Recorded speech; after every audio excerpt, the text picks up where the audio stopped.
கிறிஸ்துவுக்குள்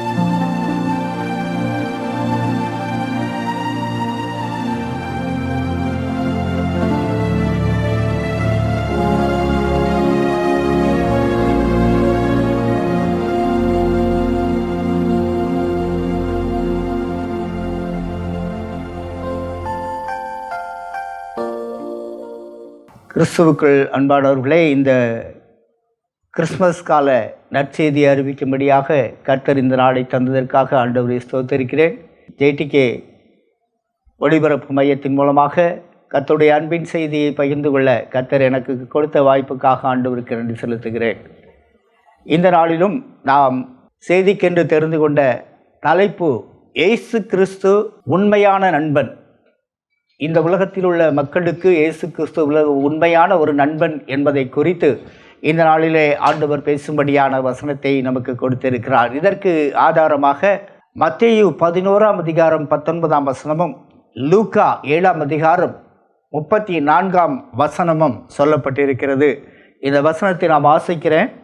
மத்தேயு 11ஆம் அதிகாரம் 18, 19ஆம் வசனங்கள். எப்படியெனில், யோவான் போஜனம் பானம் பண்ணாதவனாய் வந்தான். அதற்கு அவர்கள், அவன் பிசாசு பிடித்திருக்கிறவன் என்றார்கள்.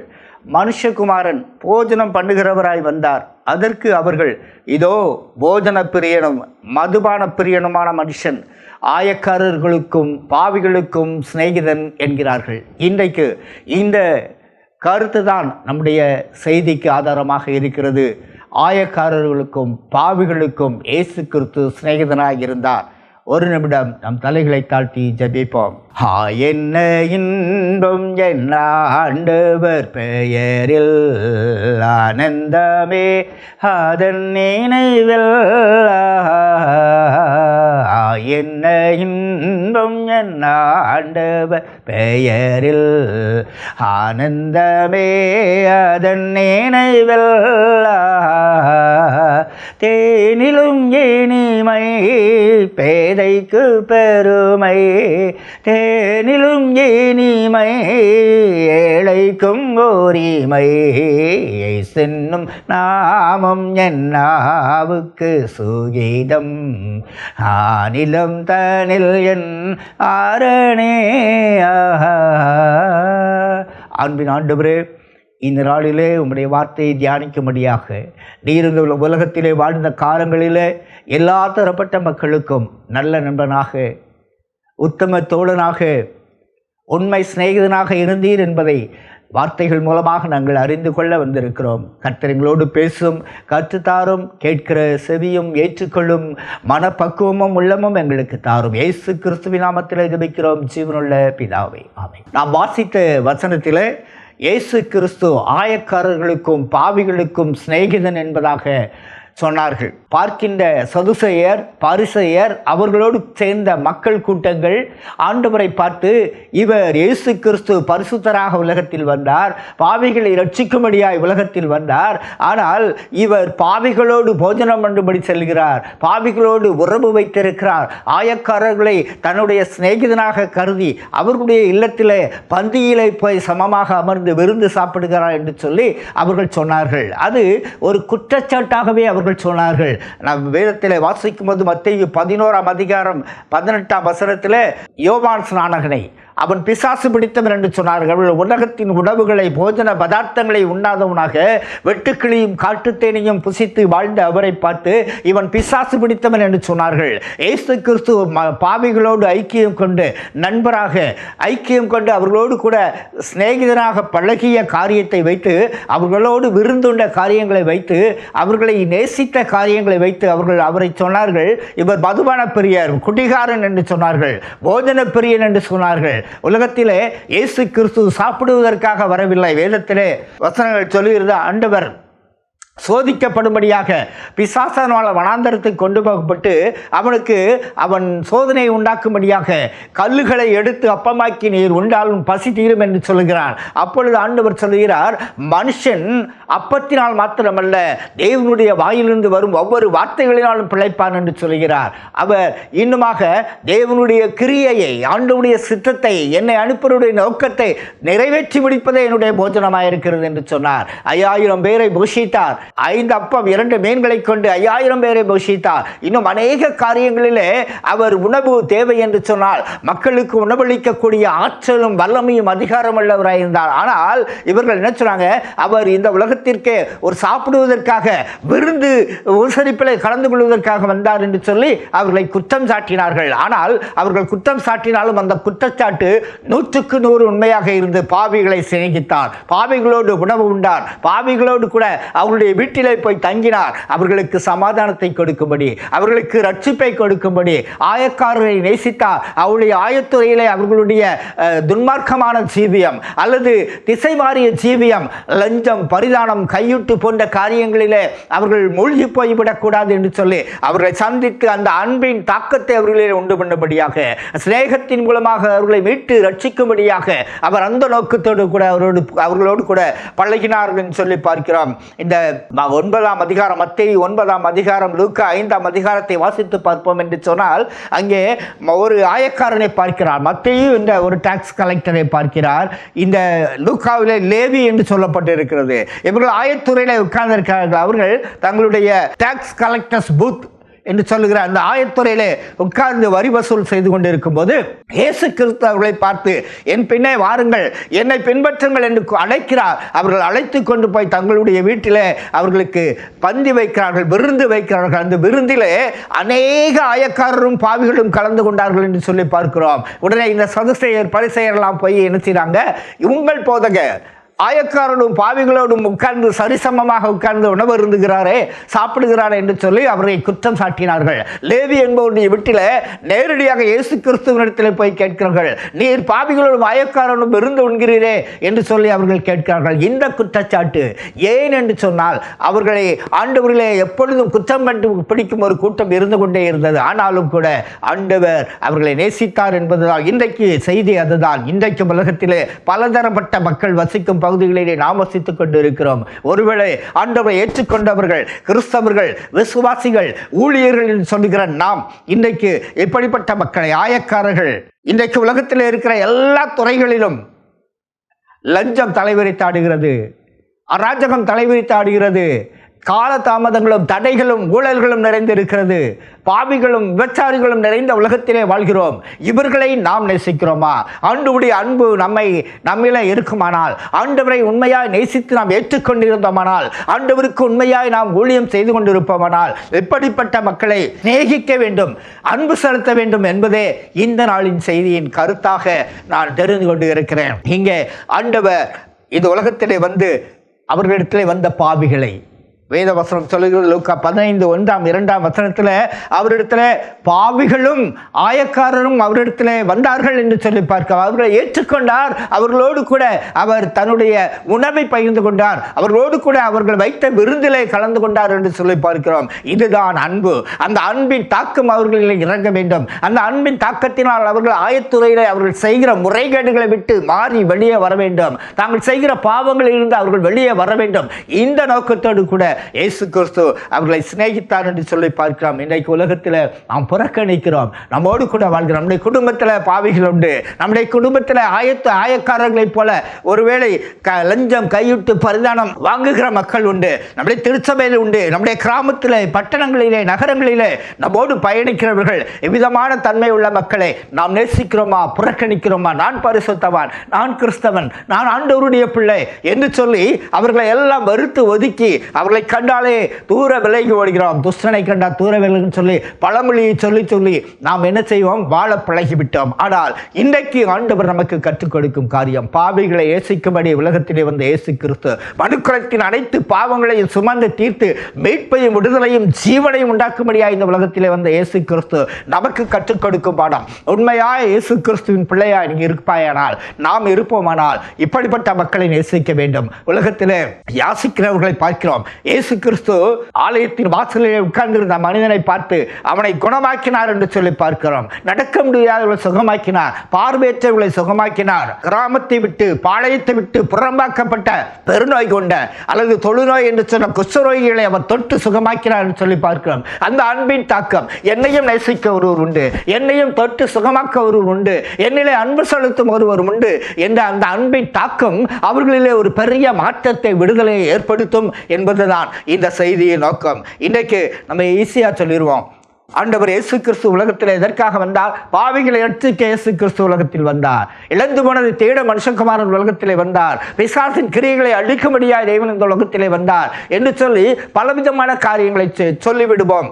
இன்றைக்கு இந்த செய்தி மூலமாக அறிந்துகிறோம், பாவிகளை நேசிக்கும்படியாக, ஆயக்காரரை சிநேகிக்கும்படியாக, அவர்களிலே அந்த அன்பின் தாக்கத்தின் மூலமாக அவர்களை கிறிஸ்துவின் வல்லமைக்குள்ளாக, கிறிஸ்துவின் பிள்ளைகளாக மாற்றும்படியாக அவர் இந்த உலகத்திலே வந்தார். ஆக்கினை தீர்ப்பை உண்டாக்கும்படியாக அல்ல, மனிதரை மீட்கும்படியாக இந்த உலகத்தில் தன்னுடைய ஜீவனை கொடுத்தார் என்று சொல்லி பார்க்கிறோம். ஜீவனை கொடுக்கிற அன்பிலும் மேலான அன்பு இந்த உலகத்தில் ஒருவரிடத்திலும் இல்லை என்று சொல்லி பார்க்கிறோம். உலகத்தில் பாவி என்று ஒதுக்கி தள்ளக்கூடிய ஒரு மனிதனும் கிடையாது. நானும் பாவி, நீங்களும் பாவிகள் என்று வேதம் அவ்விதமாக சொல்கிறது. எல்லாரும் பாவம் செய்து தேவ மகிமையற்றவர்களானார்கள், பாவம் செய்யாதவன் ஒருவனும் இல்லை என்று சொல்லி வேதத்தில் பார்க்கிறோம். தேவனை தவிர பாவம் இல்லாதவன் ஒருவனும் இல்லை என்று பரிசுத்த வேதாகமத்திலே சொல்லப்பட்டிருக்கிறது.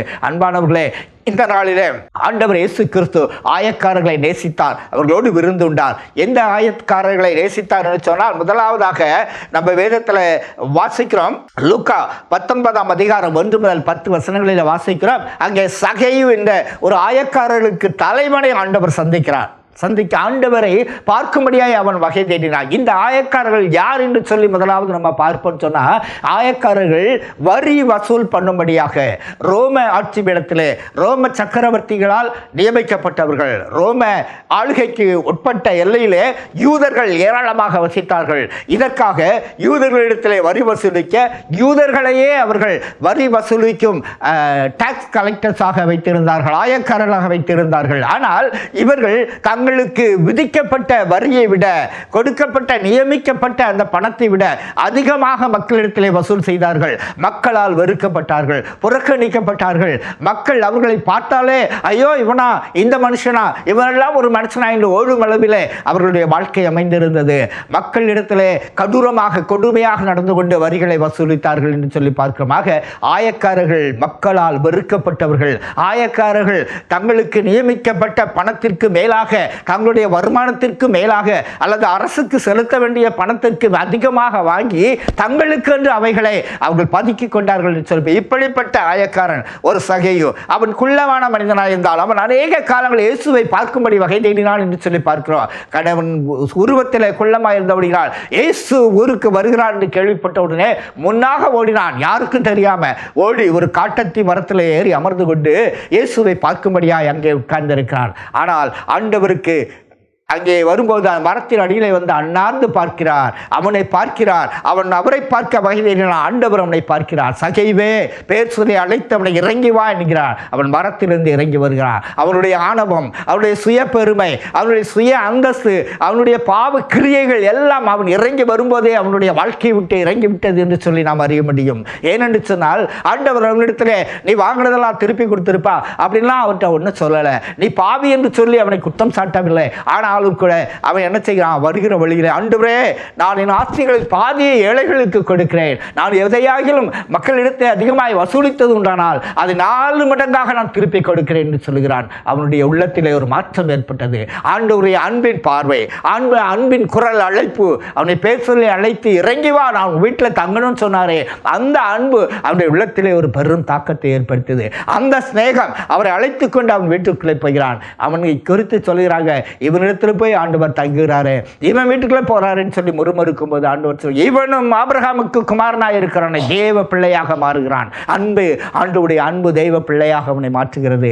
இந்த வீட்டுக்கு இன்றைக்கு ரட்சிப்பு வந்தது என்று சொல்கிறார். ரட்சிப்பை கட்டளை எடுக்கிறார். இந்த அன்புக்குள்ளாக ஆண்டவருடைய அன்பு சகேவை வழிநடத்தியது என்று சொல்லி பார்க்கிறோம். இன்றைக்கு நாமும் அநேக காரியங்களிலே அநேகரை வெறுத்து ஒதுக்கி விடுகிறோம். நம்மோடு கூட இருக்கிறவங்க எவ்வளவு துன்மார்க்கமாக இருந்தால் குடிகாரனை கண்டால் ஒதுங்கி விடுகிறோம். நம்முடைய குடும்பத்திற்கு கொடியார்களை கண்டால் பிள்ளைகளும் மனைவி பிள்ளைகள் பயந்து நடுங்கும் சூழ்நிலையில் இருக்கிறோம். நம்முடைய வாழ்க்கை எப்படி இருக்கிறது? நானும் பாவிதான். நான் ஆண்டவரை நேசித்தேன், என்னை அவர் ஏற்றுக்கொண்டார். அவருடைய இரத்தத்தின் மேலே, பரிசுத்த இரத்தத்தின் வல்லமையினாலே, விசுவாசத்தினாலே, கிருபையினாலே நான் மீட்கப்பட்டு இருக்கிறேன். அப்போ என்னை போன்ற மக்களும் அவிதமான கிருபையை பெற்றுக்கொள்ள வேண்டும் என்ற எண்ணம் நமக்குள் உண்டாக வேண்டும். நான் யோக்கியன்னு சொல்லி சொல்ல எனக்கு தகுதி இல்லை, நான் பரிசுத்தமான்னு சொல்லி சொல்ல எனக்கு தகுதி இல்லை, மற்றவர்களை பாவி என்று ஒதுக்க என்னுடைய வாழ்க்கையிலே எனக்கு இடமே இல்லை. இங்கே வேதத்தில் பார்க்க பார்க்கிறோம் மோசே என்ற மனிதனை குறித்து. மோசே என்னும் தெய்வ மனித பசும்பொன் போலவே விளங்கிடினும் கானான் போகவில்லையே, அவன் கானான் போகவில்லையே. நீயும் முன்னையும் தேவ பிள்ளையே நிற்கிறதாக எண்ணுகிறாயோ, நியாய தீர்ப்பிலே கோதுமை பறக்க பாதரம் மாற்றம், இந்த பாதம் மாற்றம். அன்பானவர்களே, நான் இருக்கிறேன், நான் பரிசுத்தவான் என்று சொல்வதற்கு நமக்கு இடமில்லை. ஆண்டவருடைய சமூகத்தில் எல்லோரும் பாவிகள், பாவிகளை நேசிப்போம். இயேசு கிறிஸ்து பாவிகளை நேசித்தார் என்று சொல்லி பார்க்கிறோம். ஆயக்காரனாகிய சகேயுவை மீட்டுக் கொண்டார். அவருடைய அன்பின் தாக்கம், அவருடைய சிநேகத்தின் ஒரு உந்துதல் அவனுடைய உள்ளத்தில் இறங்கியது. அவன் மாற்றப்பட்டவனாக, ஆண்டவரை ஏற்றுக்கொண்டவனாக காணப்பட்டான் என்று சொல்லி பார்க்கிறோம். வேதத்தில் அநேக சம்பவங்கள் உண்டு. நம்முடைய காலத்திற்கு தகுந்த மாதிரி நாம் சுருக்கமாக வேகமாக வேத வசனங்கள் மூலமாக கற்றுக்கொள்வோம். இரண்டாவதாக லூக்கா 18ஆம் அதிகாரத்தில் ஒரு வசனத்தை நம்ம வாசிக்கிறோம். லூக்கா 18ஆம் அதிகாரம் 9ஆம் வசனம். இந்த வசனத்தில் என்ன சொல்லி, அன்றியும் தங்களை நீதிமான்கள் என்று நம்பி மற்றவர்களை அற்பமாக எண்ணின சிலரை குறித்து அவர் ஒரு உவமையை சொன்னார். இங்கே ஆண்டவர் ஒரு உவமையை சொல்லுகிறார். நாங்கள் தான் நீதிமான் சொல்லி கொண்டிருந்த ஒரு கூட்டம் மற்றவர்களை குற்றவாளிகளை தீர்த்து கொண்டே இருந்தாங்க, மற்றவர்களை குறை கூறிக்கொண்டே இருந்தாங்க. இவங்களுக்கு ஒரு உவமை சொல்லுகிறார். 2 மனிதர்கள் தேவாலயத்துக்கு ஜபிக்கும்படியாக போகிறாங்க. ஒருவன் பரிசேயன். பரிசேயன் என்றால் அவன் மாயக்காரன் என்று சொல்லி ஆண்டவர் சொல்கிறார். மாயக்காரராகிய பரிசேயரே என்று ஆண்டவர் அழைக்கிறார். ஆயக்காரனும் மாயக்காரனும் ஆலயத்திற்கு முன்பாக என்று ஜபிக்கும்படியாக சொல்கிறார்கள். மாயக்காரன் பரிசேயன் என்ன சொல்லுகிறான், ஆண்டவரே நான் உம்முடைய கற்பனைகளை கைக்கொள்ளுகிறேன்.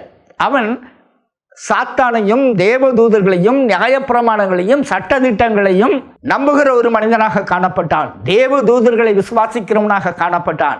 பாரம்பரியங்களையும் சடங்காச்சாரங்களையும் பின்பற்றுகிறவனாக காணப்பட்டான். அவன் சொல்ல, ஆண்டவரே வாரத்தில் 2 தடவை நான் உபவாசம் இருக்கிறேன், காணிக்கை கொடுக்கிறேன், தசமபாகம் கொடுக்கிறேன், இதோ இருக்கிறானே, இந்த ஆயக்காரனை போல நான் இல்லை, மற்ற மனிதர்களைப் போலவும் இல்லை, நான் ஒரு விசேஷத்தமானவன், உமக்கு பிரியமானவன் என்று சொல்லி அவன் ஜபிக்கிறான். இந்த ஆயக்காரன் என்ன செய்கிறார், இந்த டாக்ஸ் கலெக்டர் ஆயக்காரன் ஆண்டவருடைய சமூகத்தில் போய் அவருடைய சமூகத்தை ஏறெடுத்து பார்க்க கூட துணியாமல், கண்களை வானத்துக்கு ஏறெடுத்து பார்க்க துணியாமல் தன்னுடைய மார்பில் அடித்துக்கொண்டு, ஐயா பாவியாகிய மனிதன், நான் என்மேல் கிருபையாயிரும் என்று சொல்கிறான். பாவியாக என்மேல் கிருபையாயிரும். இவன் நீதிமானாக்கப்பட்டான் என்று சொல்லி பார்க்கிறோம். ஆக ஆண்டவர் ஆயக்காரர்களை பாவிகளை நேசிக்கிறார் என்பதை இதன் மூலமாக, இந்த ஓய்மையின் மூலமாக ஆண்டவர் நமக்கு உணர்த்துகிறார். அவன் தன்னை நீதிமானாக ஆண்டவர் சொல்லுகிற ஒரு சாட்சியை குறித்து நாம் பார்க்கிறோம். மூன்றாவதாக லூக்கா 7ஆம் அதிகாரத்தில் 37, 39, 47 அந்த அதிகாரம் முழுவதும் 50ஆம் வசனம் வரைக்கும் வாசித்து பார்த்தோம் சொன்னா, அங்க ஒரு ஸ்திரீயை குறித்து சொல்லப்பட்டிருக்கிறது. இவளை குறித்து மார்க், மத்தேயு, யோவான் சுவிசேஷம் 4 சுவிசேஷங்களில் சொல்லப்பட்டு இருக்கிறது. பாவியான ஸ்திரீ என்று சொல்லி லூக்கா குறிப்பிடுகிறான். அந்த பாவியான ஸ்திரீ ஆண்டவருடைய இயேசு கிறிஸ்துவை நேசித்ததினாலே அவள் தைரியமாக சென்று அவருடைய சிரசின் மேலே நலதம் என்னும் உத்தம பரிமள தைலத்தை ஊற்றி அவருடைய பாதங்களை தன்னுடைய கண்ணீரால் நினைத்து தலைமையினால் துடைத்தாள் என்று சொல்லி பார்க்கிறோம். இந்த அன்பு, இந்த நேசம் அவளிலே ஒரு மாற்றத்தை உண்படியது. சீஷர்கள் போய் அவளை அதட்டினாங்க. இவள் வீணாக செலவு செய்கிறாள், இவள் செலவழிக்கும் இந்த நலதத்தின் விலை ஏராளமானது, இந்த பெரிய தொகையை ஏழைகளுக்கு உதவ பயன்படுத்தி இருக்கலாமே என்று சொல்லி ஒரு குற்றச்சாட்டோடு அங்கே நிற்கிறார்கள். ஆண்டவர் அவளை தொந்தரவு செய்யாங்க. இவள் என்னிடத்தில் நற்கிரியை செய்திருக்கிறாள். ஒரு பாவியான ஸ்திரீ ஆண்டவரை நேசித்தாள், அவளுக்காக நற்கிரியை செய்தாள் என்று சொல்லி பார்க்கிறோம். அந்த நற்கண்டம் வீடு முழுவதும் பரிமளத்தால் இறந்தது என்று சொல்லி பார்க்கிறோம். அவள் ஒரு நற்கண்டமாக ஆண்டவருடைய சமூகத்திலே அவள் மாறினாள் என்று சொல்லி பார்க்க. அது மட்டுமல்ல, கடைசி வசனத்திலே பார்ப்போம் என்று சொன்னால், இவள் செய்த இந்த செய்தி, இந்த நற்செய்தி சுவிசேஷ உலகம் முழுவதும் அறிவிக்கப்படும் என்று ஆண்டவர் சொல்லுகிறார். ஆக ஒரு பாவியான ஸ்திரீ, a sinful woman became a good news to the world. அவள் ஒரு நற்செய்தியாக, உலகத்திற்கு ஒரு நற்செய்தியாக மாறினாள், நற்கண்டமாக மாறினாள். அவள் நற்கிரியை செய்தாள் என்று சொல்லி பார்க்கிறோம். ஆண்டவர் பாவிகளை நேசிக்கிறவர், வெறுத்து புறம்பே தள்ளுகிறவர் அல்ல என்பதை இதன் மூலமாக அறிகிறோம். இன்னும் ஏராளமான காரியங்களை பார்க்கிறோம். யோவான் 4ஆம் அதிகாரத்திலே சமாரிய ஸ்திரியை குறித்து பார்க்கிறோம். வாழ்க்கையிலே முறைகேடான ஒரு வாழ்க்கை வாழ்ந்தவள், அவள் வழிதவறி சென்றவள், வெளியே மக்கள் நடமாடும் நேரங்களில் அவளால் வர முடியாது. முடியாது. ஆண்டவர் ஜனக்கூட்டம் இல்லாத நேரத்தில் அவள் தண்ணீர் மல்லுபடியாக கிணற்றுக்கு வருகிறாள். இயேசு கிறிஸ்து அவளை சந்திக்கிறார். தாகத்துக்கு தாய் என்று கேட்கிறார். அங்கே இருந்த சமாரியர்களுக்கும் யூதர்களுக்கும் இருந்த பிரிவினை, ஒரு பிளவு, ஒரு தாழ்வு மனப்பான்மை அவளுக்குள்ளே இருந்து அவள் கேட்கிறாள், நீர் யூதராய் இருக்க நேரத்தில் தண்ணீர் கேட்கலாமா?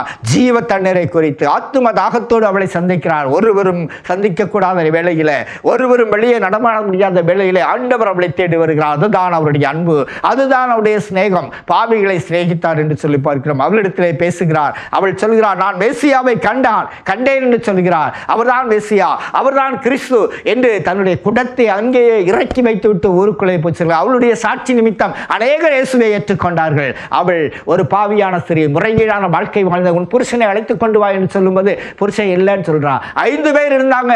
இப்பொழுது இருக்கிறவனும் எனக்கு புருஷன் அல்ல. ஆண்டவர் அவளுடைய வாழ்க்கையின் ரகசியங்களை வெளிப்படுத்துகிறார். அதற்காகவே அவள் தனிமையை சந்திக்கிறார். அவளை தனிமையாக அவளுக்கு ஆலோசனை சொல்ல, அறிவுரை சொல்ல, அவரை நல்வழிப்படுத்த உலகத்தில் ஒருவரும் இல்லை. அவளை முத்திரை குத்தி அவளை விபச்சாரக்காரி என்று சொல்லி, முறைகெட்டவள் என்று சொல்வதற்கு ஆட்கள் இருந்தார்கள். அவரால் வெட்கப்பட்டு கோணிக்குறுகி இருந்த அவளை ஆண்டவர் சந்தித்து தன்னுடைய சிநேகத்தின் மூலமாக அவருடைய வாழ்க்கையில் ஒரு மாற்றத்தை உண்டு பண்ணினாள். அவரை குறித்து அறிவித்தாள் என்று சொல்லி பார்க்கிறோம். அநேகர் அவள் மூலமாக, அவருடைய சாட்சியின் மூலமாக ஆண்டவரை ஏற்றுக்கொண்டார் என்று சொல்லி பார்க்கிறோம். இந்த ஸ்திரீ நிமித்தமாக அவள் ஒரு சாட்சியாக மாறினாள் என்று சொல்லி பார்க்கிறோம். ஆத்தும தாகம், ஆண்டவருடைய ஆத்தும தாகம், ஆண்டவருடைய அன்பு அவளில் இறங்கிய போது அவள் ஒரு சாட்சியாக மாறினாள் என்று சொல்லி பார்க்கிறோம். இன்னும் தவறான வாழ்க்கையிலிருந்து அவள் ஒரு நல் நெறியை கற்றுக்கொண்டு ஆண்டவருடைய பிள்ளையாக ஒரு பாக்கியத்தை அவள் பெற்றுக்கொண்டாள். யோவான் 5ஆம் அதிகாரத்தில் வாசிக்கிற 38 வருஷம் பாடுள்ள ஒரு மனிதன் அங்கேயே படுத்து கிடக்கிறான். குளத்தை கலக்கும்போது, தேவதூதன் கலக்கும்போது அவனை கொண்டு விட ஆள் இல்லை, அப்படியே இருக்கிறான். அவனை தேடி ஆண்டவர் செல்கிறார். அங்கே போய் அவனிடத்தில் கேட்க, சுகமாக வேண்டும் என்று விரும்புகிறாயா? அவன் சொல்கிறான், ஆண்டவரே, கலக்கப்படும் போது என்னை தூக்கி கொண்டு போக ஆள் இல்லை, எனக்கு முந்தைய ஒருத்தன் இறங்கிடுறான் அப்படின்னு சொல்லி ஒரு சாக்கு போக்கு சொல்கிறான். ஆண்டவர் அவனை சந்தித்து அவன் சொல்கிறார், உன் பாவங்கள் உனக்கு படுக்கை எடுத்துக்கொண்டு நீ போகலாம் என்று சொல்கிறார். மீண்டுமாக அவனை சந்திக்கிறார்.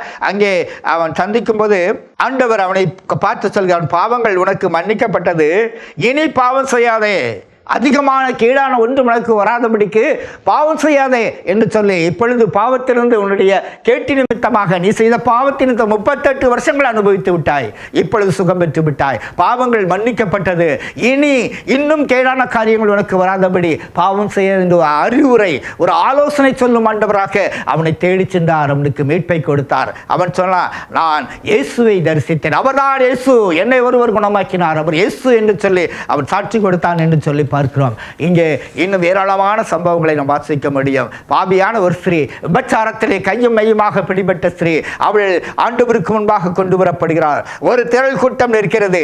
அவளோடு கூட விபச்சாரத்தில் ஈடுபட்டவங்க, அவரை தீய வழிக்கு பயன்படுத்தினவங்க எல்லாருமே கல்லெறிந்து கொள்ளும்படியாய் வந்து நிற்கிறான். அதுதான் உலகம். ஆண்டவர் பார்க்கிறார். அக்கினை தீர்ப்பு. மோசேயின் சட்டம் சொல்லுகிறது, கல்லுக்கு கல்லால் இருந்து கொள்ள வேண்டும் என்று சொல்லி, நீர் என்ன சொல்லுகிறீர்? இயேசு கிறிஸ்துவின் அவர் குனிந்து தரையில் எழுதுகிறார். மீண்டுமாக அவர் ஏறிட்டு பார்க்கிறார். பார்த்துவிட்டு அவர் சொல்லுகிறார், உங்களில் பாவம் இல்லாதவன் இவள் மேல் கல்லெறிய கடவன் என்று சொல்லி அதிகாரத்தோடு அவர் சொல்லுகிறார். அங்கே இருந்தவன் ஒருவனும் கல்லெறியவில்லை. எல்லாரும் கல்லை கீழப்பட்டு போயிட்டான். அன்றவர் மீண்டுமாக இருந்து பார்க்கிறார். ஒரு மனிதன் கூட அங்கே இல்லை. பாவம் செய்யாத ஒரு மனிதனும் இல்லாதபடினாலே, எல்லாரும் பாவிகளாக இருந்தபடினாலே அவளை குற்றம் சாட்டினவர்கள், அவனை அக்கினிக்குள்ளாக தீர்க்க வேண்டும் என்று வந்தவர்கள் ஒருவரும் அங்கே இல்லை. வெட்கி தலை குனிந்து சென்று விட்டார்கள். இயேசு கிறிஸ்து கேட்கிறார், அவங்களாம் எங்கம்மா? அவர்களுடைய நியாய தீர்ப்புக்குள்ளாக அக்கினிக்குள்ளாக தீர்க்கவில்லையா? இல்லை ஆண்டவரே. அப்படியானால் நானும் உன்னை அக்கினிக்குள்ளாக தீர்ப்பதில்லை. இனி பாவம் செய்யாதே. இந்த பெரிய மீட்பு, இந்த பெரிய விடுதலை உனக்கு உண்டாயிற்று, இனி இந்த காரியத்தில் ஈடுபடாதே என்று சொல்கிறார். அவளுடைய உள்ளத்திலே அந்த அன்பு எத்தனை பெரிய தாக்கத்தை உண்டு பண்ணி இருக்கும் என்று சிந்திக்கும்படியாக நாம் அழைக்கப்படுகிறோம். இந்த சிநேகம் அவருடைய வாழ்க்கையை ஒரு பெரிய சாட்சியாக, பெரிய ஒரு நற்கிரியை செய்கிற ஒரு பெண்மணியாக மாற்றி இருக்கும். அதற்கு பின்னுள்ள காரியங்கள் சொல்லப்படவில்லை. ஆனாலும் நாம் சிந்திக்க, யூகிக்க நமக்கு முடிகிறது. எப்படிப்பட்ட காரியங்கள் இயேசு கிறிஸ்துவின் அன்பின் மூலமாக, சிநேகத்தின் மூலமாக பாவிகளையும் ஆயக்காரரையும் புறக்கணிக்கப்பட்டவர்களையும் தள்ளப்பட்டவர்களையும் ஒதுக்கப்பட்டவர்களையும் யாசிப்பவர்களையும் தேடி சென்று ஆண்டவர் அவர் சிநேகத்தை வெளிப்படுத்தினார், அன்பை வெளிப்படுத்தினார். ஏன்? அவர்களின் மாற்றம் உண்டாக வேண்டும், அவர்களும் தேவனுடைய ராஜ்யத்தின் பிள்ளைகள் ஆக வேண்டும், கர்த்தரை ஏற்றுக்கொள்ள வேண்டும். இந்த உலகத்தில் உண்மையா இயேசு கிறிஸ்து பிறந்து இந்த உலகத்தின் பாவங்களை சுமந்திருத்தார் என்ற அன்புக்குள்ளாக விசுவாசத்தினால் அவர்களை ஏற்றுக்கொள்ள வேண்டும். இவர்களுக்கு அவர்களுக்கெல்லாம் மன்னிப்பை கொடுத்தது மட்டுமல்ல, ரட்சிப்பை கொடுத்தது மட்டுமல்ல, எக்ஸ்ட்ரா போனஸாக ஆண்டவர் ஒன்று கொடுக்கிறார், சமாதானம்.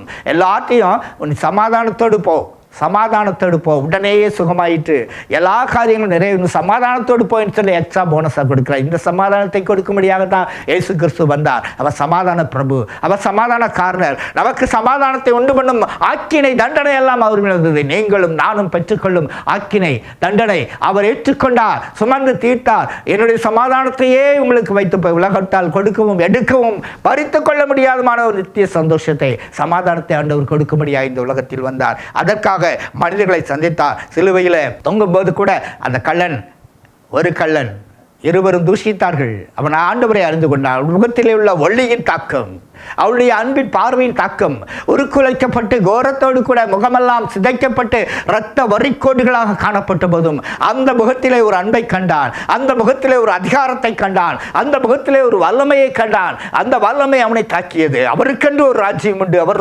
ராஜா என்பதை அறிந்து கொண்டு, ஐயா உம்முடைய ராஜ்யத்தில் வரும்போது என்னை நினைத்துக் கொள்ளும் என்று சொன்னார். பரதீசின் பாக்கியத்தை பெற்றுக்கொண்டார். அந்த ஜீவ விருட்சத்தின் கனி ஆதாம் ஏவாளால் புசிக்கப்பட்டதனாலே அடைக்கப்பட்ட அந்த பரதீசு இங்கே திறக்கப்பட்டது, ஒரு கள்ளனுக்காக திறக்கப்பட்டது. அவன் அதற்குள்ளே பிரவேசித்து ஜீவ விருட்ச ஜெயம் கொள்ளுகிற ஜீவ விருட்சத்தின் கனியை புசிப்பார்கள் என்ற வசனத்தின்படி அவன் பெற்றுக்கொண்டான். இன்றைக்கு 2 குமாரர்களிலே ஒரு குமாரன் தகப்பனுடைய அன்பை நினைக்கும் போதே அவனுடைய சிந்தை மாறியது. தீர்மானத்திற்குள்ளாக வந்தான், கடந்து வந்தான். இன்றைக்கு நீங்கள் நானும் கிறிஸ்துமஸ்கை கொண்டாடும்படியாய் வந்திருக்கிறோம். ஆண்டவர் இயேசு கிறிஸ்துவின் அன்பு நம்மிலே இருக்குமானால் பாவிகளையும் மாயக்காரரையும் துரோகிகளையும் குட்டிகாரர்களையும் வெறியர்களையும் முரண்டர்களையும் ஒதுக்கப்பட்டவர்களையும் இன்று சந்திப்போம். இந்த கிறிஸ்துமஸ் காலங்களிலே ஆண்டவருடைய அன்பை அவர்களுக்கு வெகுமதியாக பரிசாக நாம் கொடுப்போம். அவர் நம்மை ஆசீர்வதிக்கும்படியாய் இந்த கிறிஸ்துமஸ் காலங்களை இலவசமாக தந்திருக்கிறார். பட்டாடை அணிந்து பகட்டான அலங்காரத்தோடு பட்டாசுகள் வெடித்தும் கொண்டாடும் கிறிஸ்துமஸ் இந்த ஆண்டு எனக்கு வேண்டாம். ஆண்டவரே உம்முடைய அன்பையும் உம்முடைய நம்பிக்கையும் சந்தோஷத்தையும் சமாதானத்தையும் மற்றவர்களுக்கு பகிர்ந்து கொடுக்கும் அன்பின் ஒரு கிறிஸ்துமஸாக, தேவ சிநேகத்தோடு கூட உண்மை தோழனாக உத்தம சிநேகிதனாக இந்த உலகத்திலே வந்து இந்த வாசித்த நாங்கள் கேட்ட இத்தனை வசனங்களின் மூலமாக நற்கண்டமாக நீர் மாற்றினீர். நற்கிரியைகளை செய்தவனாக சாட்சி கொடுக்கும் வாழ்க்கைக்குள்ளாய் வழிநடத்தீர். பச்சாரிகளும் பேசிகளும் ஆண்டவரே மாறுபடியான கிருபையை கொடுத்தீர். வேதத்திலே வசனம் சொல்கிறது, மத்தேயு 21:31 சொல்கிறது, மெய்யாகவே நான் உங்களுக்கு சொல்கிறேன், ஆயக்காரரும் வேசிகளும் உங்களுக்கு முன்பாக தேவனுடைய ராஜ்யத்தில் பிரவேசிப்பார்கள். நமக்கு முன்பாக அவங்க ராஜ்யத்துக்குள்ளே பிரவேசிக்க ஆண்டவர் அத்தனை காரியங்களை அவருடைய சேகத்தை உலகத்தில் வைத்திருக்கிறார். நான் என்ன செய்ய போகிறேன்? இந்த கிறிஸ்மஸுக்கு ஒரு பாவியை, ஒரு ஆயக்காரனை, ஒரு துரோகியை, ஆண்டவருக்கு பிரியமில்லாத வாழ்க்கை வாழ்கிறவனை எனக்கு பக்கத்து வீட்டிலேயோ என்னுடைய குடும்பத்திலேயோ என்னுடைய திருச்சபையிலோ நான் வசிக்கும் பகுதியிலேயோ நான் பயணிக்கும் இடம், வேலை செய்யும் இடம், கல்வி கற்கும் இடத்திலேயோ சந்திப்பேன். அது ஆண்டவருக்கு இந்த கிறிஸ்மஸ் நாளில் நான் கொடுக்கும் வெகுமதி, ஆண்டவருக்கு நான் கொடுக்கும் ஒரு ஆத்தும வெகுமதி, ஆத்தும பொக்கிஷமாக ஆண்டவருடைய சமூகத்திலே படைப்பேன் என்று சொல்லி தீர்மானம் எடுப்போம். ஆண்டவர் நம்மோடு கூட வாடும்படியே ஆசைப்படுகிறார். ஆண்டவருடைய சமூகத்திலே வறுமையாய் போய் நிற்க முடியாது. இந்த கிறிஸ்துமஸ் அநேக காலங்களில் நகை நட்டுகளோடு ஆடம்பரத்தோடு உல்லாசத்தோடு நாம் போய் நிற்கிறோம், வீடுகளை அலங்கரிக்கிறோம், பண்டம் பலகாரங்களை சாப்பிடுகிறோம், எத்தனையோ மகிழ்ச்சியாக இருக்கிறோம், பகிர்ந்து கொள்கிறோம், பரிசு கொடுக்கிறோம். நம்முடைய ஆலயத்தின் வாசலில் 10 பேர் வந்து நிற்கிறாங்களே, யாசிக்கிறதுக்காக நிற்கிறாங்களே, அவங்க ஆண்டவருடைய அன்பை உணர்ந்து இருக்கிறாங்களா? ஆண்டவருடைய அன்பை நாம் சொல்லியிருக்கிறோமா? 100 ரூபா கொடுப்போம், 10 ரூபா கொடுப்போம், சாப்பாட்டு பட்டெல்லாம் கொடுப்போம், மகிழ்ச்சியோடு வாங்குவாங்க. அவங்களுக்குள்ள அது பிரிக்கிறது கூட சண்டை போட்டுக்கிட்டு இருக்காங்க. ஆண்டவருடைய அன்பை அவர்களுக்கு சொல்லணும், யாசிப்பவர்களுக்கு சொல்லணும், ஆயக்காரங்களுக்கு சொல்லணும், பரிசேயருக்கு சொல்லணும், இன்னும் பாவிகளும் துரோகிகளும் பச்சாரிகள் வேசிகளுக்கு சொல்லணும். தேவ அன்பு என் நிமித்தமாக இந்த ஆண்டு பகிர்ந்து கொள்ளப்படும். இந்த தீர்மானத்திற்குள்ளாக நான் கடந்து வருகிறேன்னு சொல்லி ஆண்டவருடைய சமூகத்திலே நம்மை ஒப்பு கொடுப்போம். ஆண்டவர் நம்மை ஆசீர்வதிப்பாராக. வாழ்நாளெல்லாம் வீணாளாக சென்று போயிற்றே ஐயோ, மோசம் போனேன் வீட்ட நன்மை அழுதாலும் வருமோ, ஆத்மாவொன்றும் ரட்சிக்காமல் வெட்கத்தோடே ஆண்டவா வெறும் கையனாக உம்மை கண்டு கொள்ளலாகுமா? தலைகளை தாழ்த்தி நாம் ஜெபிப்போம். அன்பின் ஆண்டவரே, இந்த நாளுக்காக நமக்கு ஸ்தோத்திரம். கிறிஸ்துமஸ் காலங்களுக்காக நமக்கு ஸ்தோத்திரம்.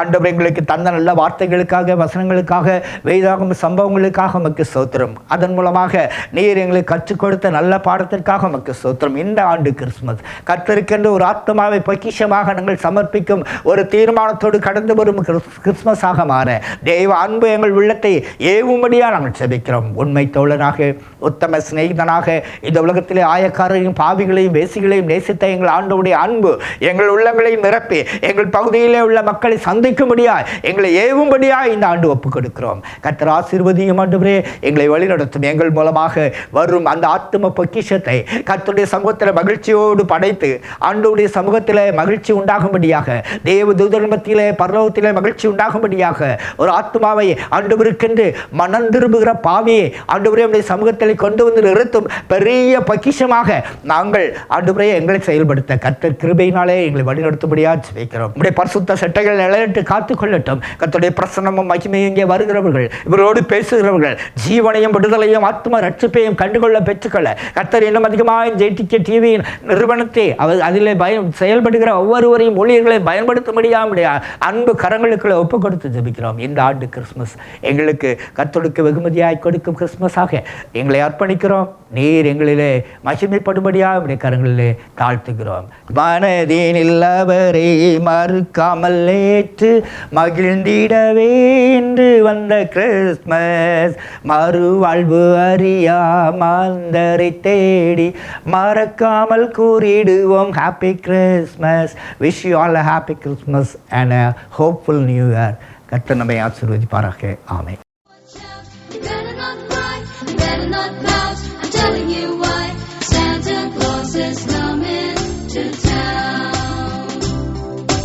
Little tin horns, little toy drums, Rudy toot toots and Brownie tom tom.